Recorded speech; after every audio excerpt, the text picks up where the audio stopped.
Hello and welcome. This video demonstrates how to set up the employee section in the company profile on Scheduley app. Once you log into Scheduley app, you will be taken to the home screen. Click the Profile tab at the bottom right corner. In the Profile tab, click Edit Your Profile. Click Employees to view the list of your company's employees. Clicking any employee's name will open their profile. Click the Call button to place a call or the Message button to send a message to the employee within the app. Clicking Show Appointment List takes you to the employee's scheduled appointments. The Archives section shows previous appointments.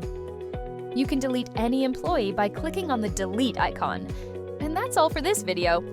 Thank you for watching. Don't forget to like, subscribe, and click the notification bell to be notified about new videos. See you in the next video.